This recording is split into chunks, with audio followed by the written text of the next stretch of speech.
The air at Subic Bay was thick with anticipation on a humid December morning. News cameras lined the pier, helicopters hovered, and the headline flashed, "Final BrahMos battery arrives." This was the day the Philippines declared its era of vulnerability over. For decades, the armed forces had been valiant, but under-equipped. The arrival of the final BrahMos missile battery marked a strategic pivot. Years earlier, a $375 million deal with India set this in motion. Now, the Philippines could defend its sovereignty. It was a new chapter, one of strength, resolve, and the will to protect their home.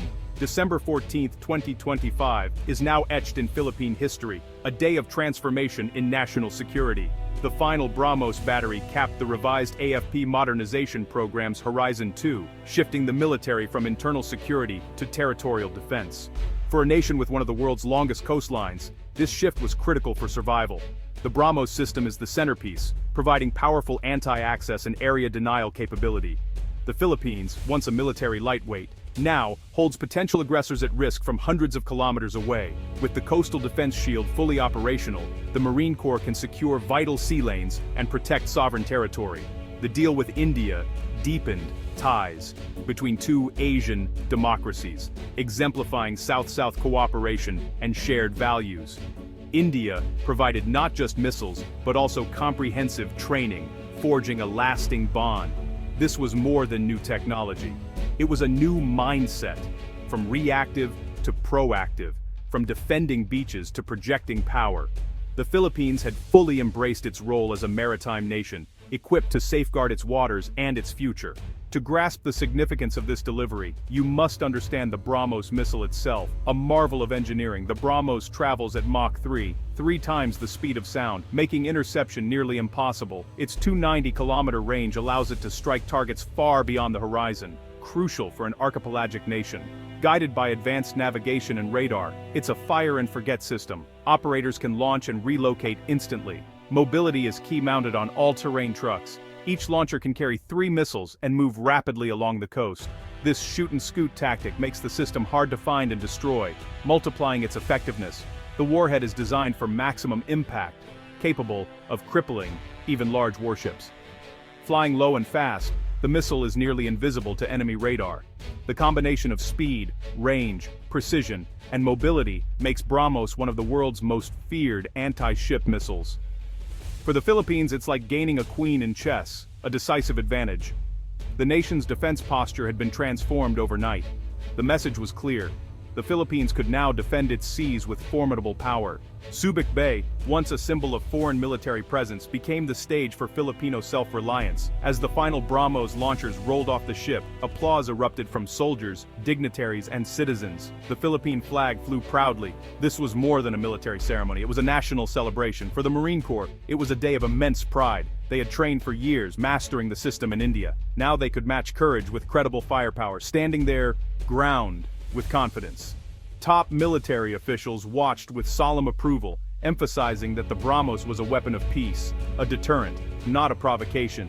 Local officials and citizens cheered, seeing the missiles as symbols of a stronger, more respected nation. For fishermen and coastal communities, it meant hope, the freedom to work without fear, and the security of their resources. The BrahMos was more than steel and circuits. It was the embodiment of national resolve. On this historic day, the Philippines stood taller, united in purpose. The message was unmistakable. Sovereignty would be defended, no matter the cost. The nation's spirit was on full display, stronger than ever. "This changes everything," said a young Marine sergeant, echoing the sentiment of his comrades. For years they trained as underdogs, now they had the reach to match their resolve. The BrahMos gave them confidence. Defending their home was not just possible, but certain. The commandant addressed the troops. "You are the tip of the spear and the heart of the shield. This weapon is a sacred trust. Use it with professionalism and restraint." The message was clear. The BrahMos was to prevent war, not start one. In Manila, the Secretary of National Defense declared, "This system is essential to our archipelagic defense. It is defensive, not aggressive. We will protect our sovereignty and maritime domains." Social media buzzed with pride and relief. "Finally, a real porcupine strategy," wrote one user. "Now we have quills to make any predator think twice." The BrahMos was seen as a great equalizer, allowing the Philippines to stand up for its rights. It was a symbol of a nation refusing to be a bystander, choosing to shape its own security. The sense of empowerment was palpable, uniting the country behind a common cause. The world was watching, and the Philippines had sent a message. It would not be intimidated. The era of helplessness was over. The nation's resolve was unbreakable. The shield was up, and the future was theirs to defend. The Philippines had become an active architect of its own security. The complete BrahMos system marks a strategic shift for the armed forces of the Philippines. For decades, the military was reactive, defending beaches after an attack had begun. The BrahMos changes everything, moving the country from passive defense to active deterrence. By deploying mobile batteries to key coasts, the Marine Corps creates a no-go zone for hostile navies. Any vessel within 290 kilometers is under threat of a supersonic strike, raising the cost of aggression. The psychological impact is as important as the tactical one. The Philippines is now seen as a determined middle power. This missile shield strengthens the country's hand in negotiations and enforces its legal claims in the West Philippine Sea. The Navy and Coast Guard can patrol with confidence, backed by over-the-horizon deterrence. The Philippines is no longer a passive beneficiary, but an active guardian of regional stability. The rules-based order in Southeast Asia just gained a powerful new defender. The BrahMos deal is more than a military transaction. It's the cornerstone of a strategic partnership between India and the Philippines. For India, it's a milestone as a defense exporter. For the Philippines, it diversifies security partners beyond the US. Both nations are democracies committed to a free, open Indo-Pacific, facing similar security challenges. The deal goes beyond hardware, including joint training, intelligence sharing, and maritime cooperation. It signals the rise of South-South defense cooperation, giving developing nations access to advanced technology. This partnership fosters strategic autonomy and regional stability. The India-Philippines axis is a model for middle powers balancing against larger states.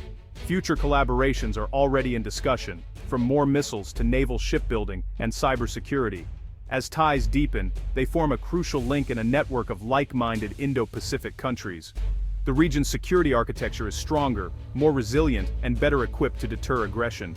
With the BrahMos delivery complete, the Philippines' coastal defense shield is fully realized. A dynamic network of 3 missile batteries. Each battery is mobile and self-contained, able to deploy along critical coastlines. The first battery covers the Luzon Strait and Bashi Channel, safeguarding northern approaches.